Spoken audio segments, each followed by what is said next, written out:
Welcome to part 2 of the Seahawk 4 by Intex.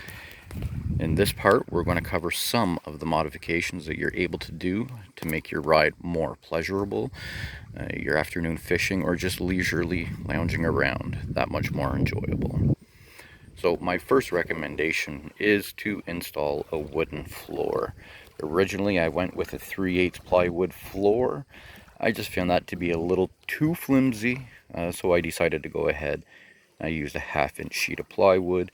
I used some plumber's insulation for pipes going around the edges just to stop any friction between the wood and the boat itself.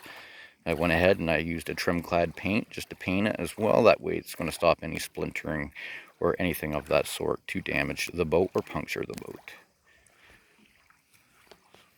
And back here you can see the oar holders, one on each side. They're easily accessible from inside of the boat. Here we got one fishing rod holder in the back. Not very sturdy, to be perfectly honest, but it does the trick. I wouldn't want to try any trolling or anything like that with it. Just if you need a place to stick your rod, that's the place to do it. The rod holder up over here in the front is much more sturdy. I wish the other one could be like that, but hey.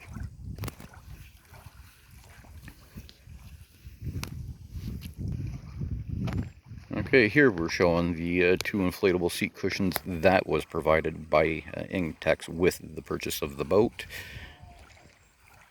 They are fairly comfortable, just like anything. I wouldn't want to sit them all day long, but they do the trick.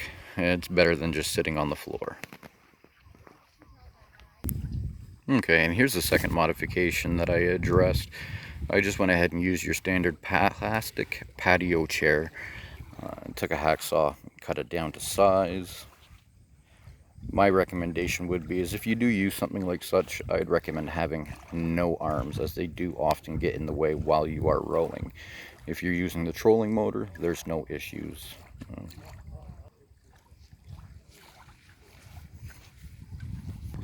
On to modification number 3.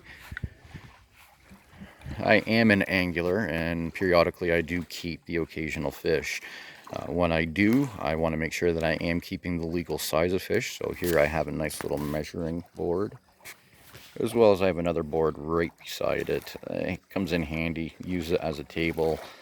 As you can see here, 1 drink holder, 2 drink holders, out of the way. That's not going to bother anybody.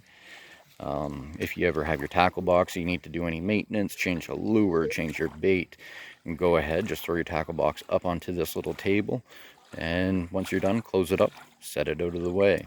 I have also taken my wife out on the lake here. We've had a nice little picnic. It was rather enjoyable, so the leisure side is very good as well.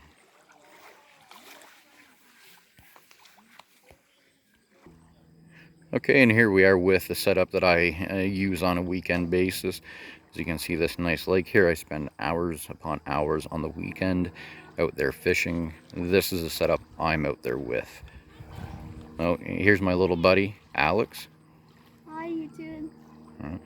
He's just showing you how much size there is with the setup. Alex is 10 years old, average height, average weight. As you can see, his legs are out, no problem. He's very, very comfortable. Then we have the table and measuring board. Here's my tackle box, which is a fairly large tackle box. Space here. And there's my chair. I like to call that the captain's chair. So let me just hop on in. I found a sinker.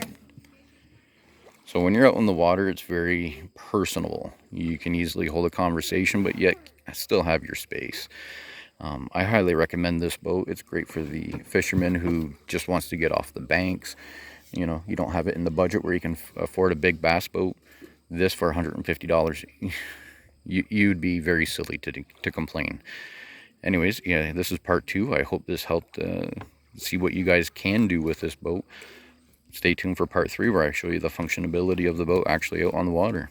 All right, thanks guys. Take care. Don't forget to like and subscribe.